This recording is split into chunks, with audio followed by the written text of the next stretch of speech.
And a warm welcome to Econoday Unplugged on Thursday, the 2nd of February 2023. Terry Sheehan's on the US East Coast. I'm Jeremy Hawkins in London.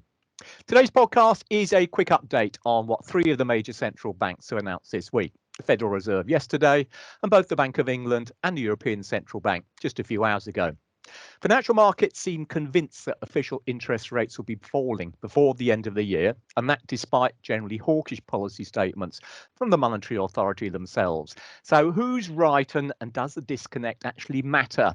So straight to Terry then. Well, Terry, I mean, if Mr. Powell and co wanted to sell a hawkish message yesterday, it seems they didn't do a very good job. We've got the futures markets now more convinced than ever that the central bank will be easing before Christmas. Stocks moved up, bond yields fell, and the dollar's lower too. So what's going on?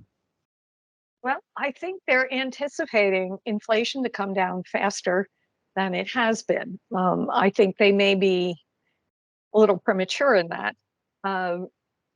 And I think they're kind of ignoring Powell's central message of, yes, the headline indications are is coming down, but there is sort of a core within the core that is still persistently showing upward price pressures. And those are areas that are not as amenable to restrictive monetary policy to bring inflation down. So I think markets are getting a little ahead of themselves. So it is very much these. I mean, it's a similar sort of story, I must say, in Europe before we get on to my bit. But it's very much then that you have the core inflation numbers that the market should really be looking at. Yes, and most Fed policymakers, particularly Powell, have been stressing this non-housing services crisis. And these are things like insurance costs or costs at entertainment venues or airfare, things like that. Mm-hmm. And these are still showing solid price gains. So those are the areas we need to look at. And if those prices start coming down, then maybe we can start anticipating a rate cut. So what chance then another interest rate hike at the next meeting, or do you think we might have topped out, at least for the time being?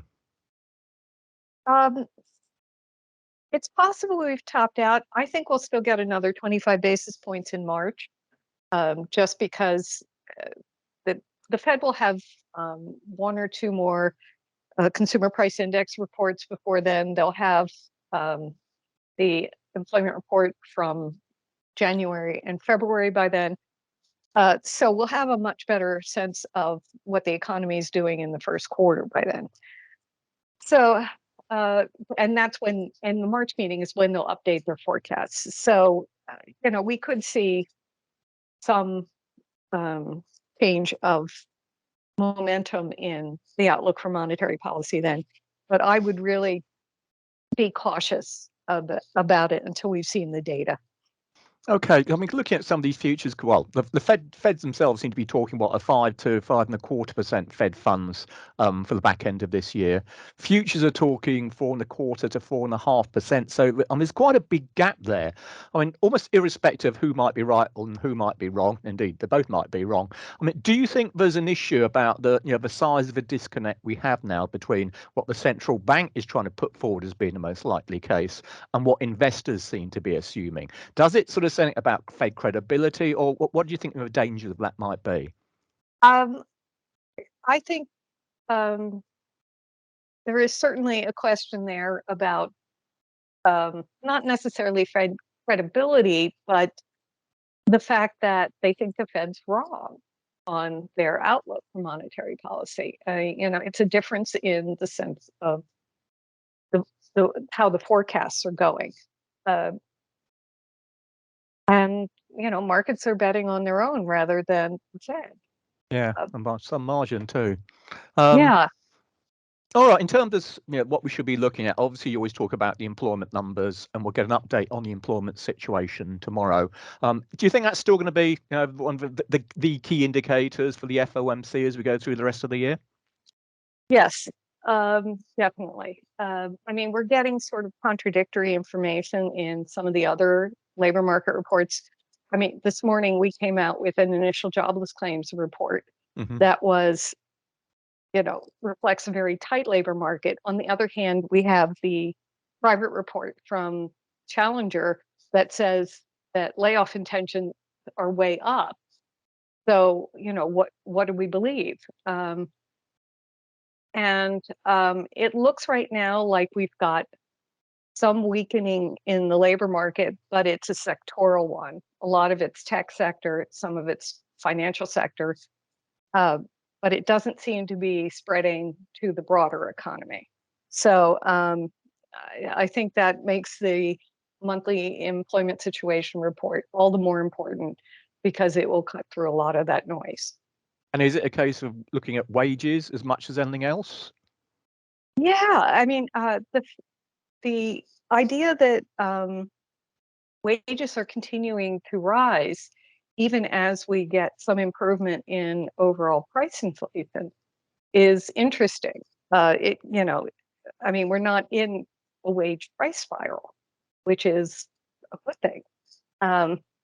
But it also means that, U.S. households are, in theory, eventually going to have more non-discretionary income. Mm-hmm. So we think it's a good thing. And again, I guess the reason for supposing that perhaps we shouldn't expect the Fed to be cutting interest rates too soon. Well, Okay. and the other thing is tomorrow's employment report is we get the annually revised data for payrolls, and there's a lot of chatter about how it might be a significant downward revision for the 2022 data.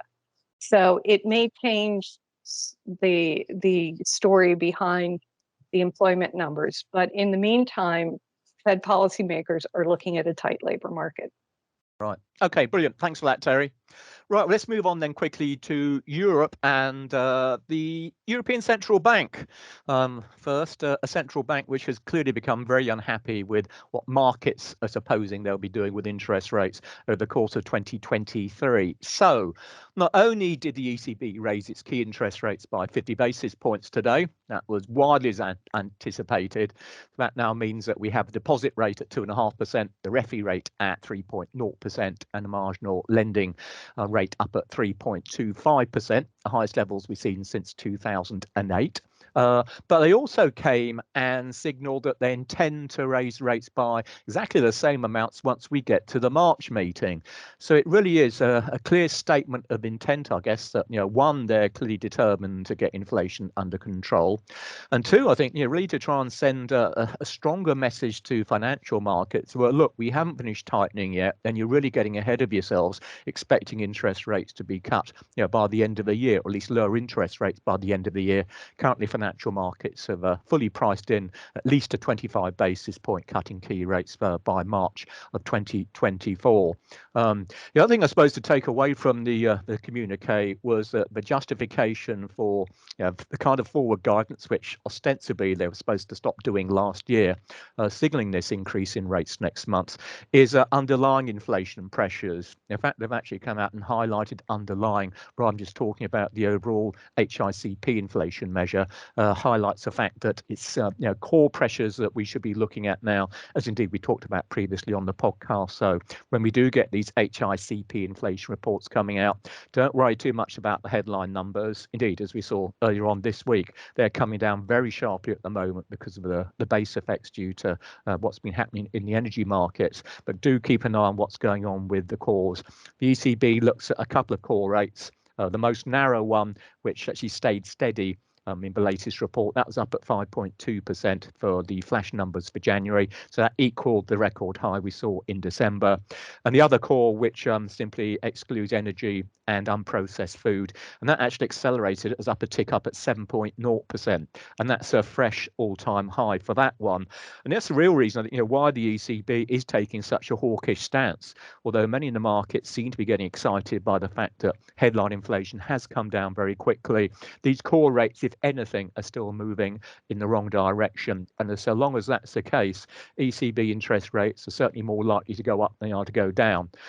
Indeed, it may well be the case we see interest rates going up and maintaining those levels through the rest of the year, and perhaps even going up rather higher than markets are currently discounting. In terms of the rest of the communique and what President Lagarde had to say at today's meeting, there was nothing particularly new, just confirming that the passive quantitative tightening program that they announced would be happening last meeting in December, that will start as previously planned at the beginning of March time, and that will include 15 billion euros worth on average of monthly contraction in the balance sheet via runoffs, and that will run through to June time when they'll have a look at it and decide what sort of pace of reduction they want to introduce thereafter. Through to the Bank of England then, another 50 basis points in my part of the world too. Again, largely discounted as far as financial markets were concerned. So that takes UK bank rate up to 4.0%. And that's the 10th increase we've had at the Bank of England in 10 meetings. What else can we say about it? Well, looking at the text and what the bank had to say about it, it does seem that we're getting pretty well near the top end of interest rates in the UK now. They came out with a new monetary policy report which updates their economic forecast.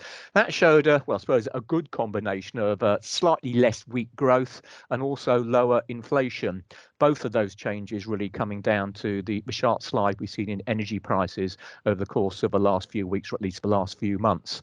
That seems now to put the bank on certainly a less hawkish footing anyway. They use the kind of standard issued talk now that central banks come out with, saying only data dependent in terms of what they do next. But whereas previously they kind of alluded to the fact they thought interest rates would have to go higher, I didn't really say that in today's statement. Now, it's certainly quite possible that we could see another 25 basis points when we get into the March meeting. But I think the idea of another 50 basis point move is certainly pretty slim now, and there's a good chance we might not see any further move at all. Also increasing the probability of just that is that we saw another fairly wide split vote in terms of what they did today. So we had 7 members voting for 50 basis points, but the 2 dubs who voted for no change in December again voted for no change this time. And I think given the way they've revised down the inflation forecasts in their economic outlook, it means there's less justification for further tightening at this stage. So I think it could be the case, subject to the data certainly, perhaps no change in interest rates in March, and have a look at the data and see how things come in as we go through the rest of the year. That said, we should mention that wages very much a key focus as far as the Bank of England's concerned. And at this stage, we're still talking about regular earnings growth, if you like, underlying earnings growth in the UK, at record levels outside of the COVID period, which distorted a lot of the data. And that's clearly a concern for the more hawkish members of the Monetary Policy Committee. So we need to keep an eye on those. Of course, in the UK, across a wide range of industries at the moment, there are strikes taking place over wage rates, and dependent upon what comes out of those could have fairly significant implications for the outlook for policy over the rest of the year. Currently, the government's sticking to its guns and essentially trying to keep wage rates down with a view to reducing inflation. But certainly there seems to be a fair amount of support for a lot of the unions, which suggests that they might still cave in if we were to see these pay agreements going up to inflation levels. Then that's certainly going to keep inflation that much higher for that much longer, which means that either the bank will have to raise interest rates again, or certainly it won't be able to come out and cut.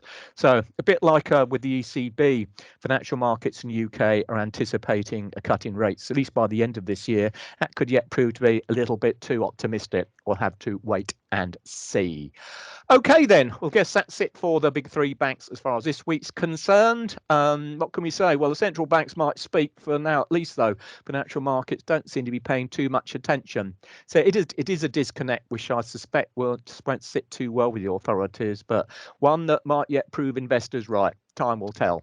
In any event, ultimately, it will be the economic data that determine what actually happens. So do make sure that you keep up to date with all of the key statistics and indeed the other market moving events in Econoday's global economic calendar. And with that, on behalf of Terry and me, thanks as always for listening. We hope to see you next time. Bye for now.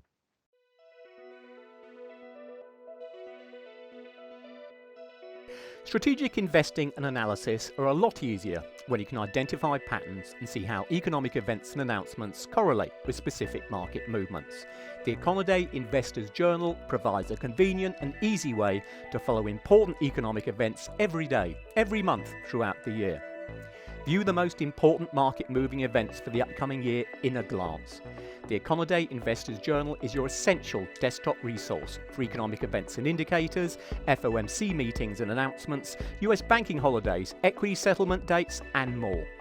The Econoday Investors Journal is much more than a financial calendar. It's an indispensable tool to help you anticipate active days in the market. Learn the intricacies and interactions of the market, record daily market activity, and explore helpful insights from experienced market analysts. Take advantage of our informative resource centre, which includes a comprehensive glossary of need-to-know terms, clear, concise information on policy and historical trends, useful graphs, and a guide to the influencing factors and people to watch at the Federal Reserve. Order your Econoday Investors Journal now at shop.econoday.com.